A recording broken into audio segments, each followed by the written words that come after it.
Hello বন্ধুরা, morning সবাইকে। আমার এই ব্লগে তোমাদের সবাইকে স্বাগত। আজকে সানডে মানে হলিডে, তাই চলে গেলাম ঘুরুঘুরু করতে। আজকে আমি চলে এসেছি ব্যাঙ্গালোরের এমন একটি জায়গায়, যে জায়গাটার নাম হল মিউজিয়াম। চলো তাহলে ভিতরে ঢোকা যাক। ভিতরে ঢুকেই দেখতে পাচ্ছি শুধু প্লেন আর প্লেন, চারিদিকে শুধু প্লেন। প্লেনের সাথে হেলিকপ্টারও আছে কিন্তু। আর ওই জায়গাটা দেখো কি সুন্দর ভিউটা, আমি তাই নিচ্ছিলাম, ভিডিওতে নিয়ে নিলাম।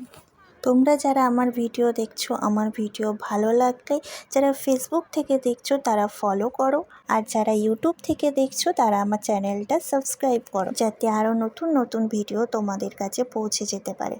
এই হল মিউজিয়াম কিন্তু অনেকটা জায়গা জুড়ে আছে, এতটা জায়গায় জুড়ে আছে যে আমার হাঁটতে হাঁটতে পায়ে ব্যথা হয়ে গেল।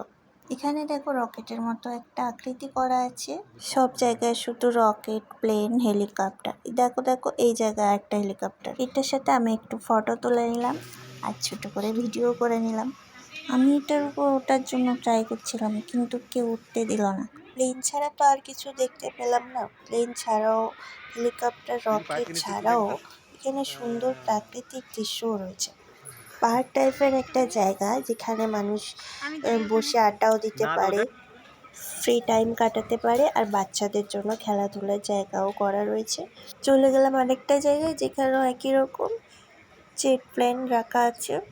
আজকে আমি শুধু প্লেন দেখেই গেলাম, যেন কোনো এয়ারপোর্টে ঢুকে গেছি। এটা কি গাড়ির হেডলাইট? না না, এটা তো প্লেন। হাঁটতে হাঁটতে পাটা তো আবার ব্যথাই হয়ে গেল, আর হাঁটতে পারছি না। অনেক তো প্লেন দেখেছি, বোরিং হয়ে যাচ্ছে। এবার একটু বাইরের দৃশ্যটাও দেখে নিই।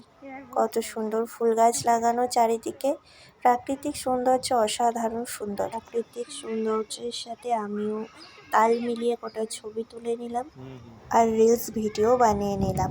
আচ্ছা বন্ধুরা, তোমরা তো ভিডিওটা দেখলে, আমার ফার্স্ট ব্লগ, জানি না কেমন হয়েছে। তোমাদের যদি ভালো লেগে থাকে অবশ্যই আমার ভিডিওটা লাইক করে দিও, আর ফেসবুক থেকে দেখলে অবশ্যই ফলো করে দিও, এবং ইউটিউব থেকে দেখলে অবশ্যই আমার চ্যানেলটা সাবস্ক্রাইব করে দিও। Thanks for watching, bye bye.